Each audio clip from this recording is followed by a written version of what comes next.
Hi, my name is Candace, and this is my first update after my boobs are done.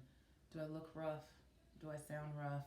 Yeah, it's pretty rough, and I'm going to explain what happened. So, in my first video, I talked about doing the ideal implants, which were silicone acting saline implants. So, they were filled with saline but supposed to act like silicone. And before surgery, I decided to go against that because a lot of the research that I was doing was showing that they had a recall on them and a lot of issues, and they didn't look or feel natural. They were too heavy.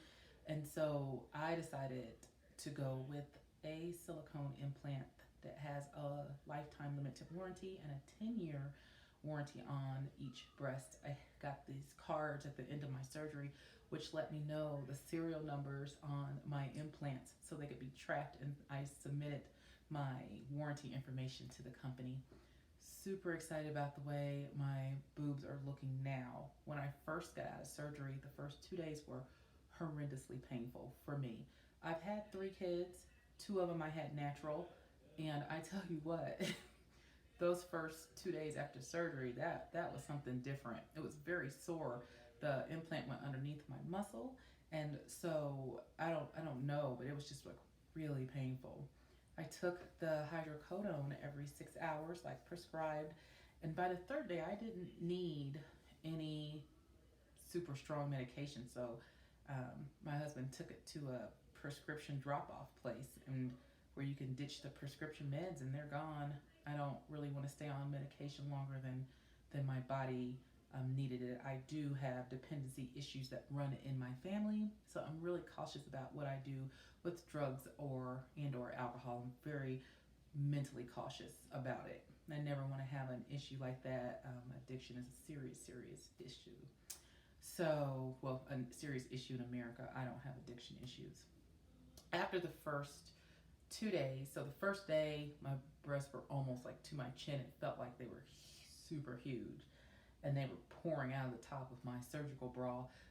And then by the 3rd day, they had come down to about this size, which is still really big for me.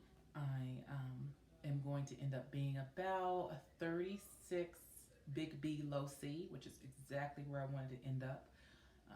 Another issue I had after surgery was like bloat and swelling and gas.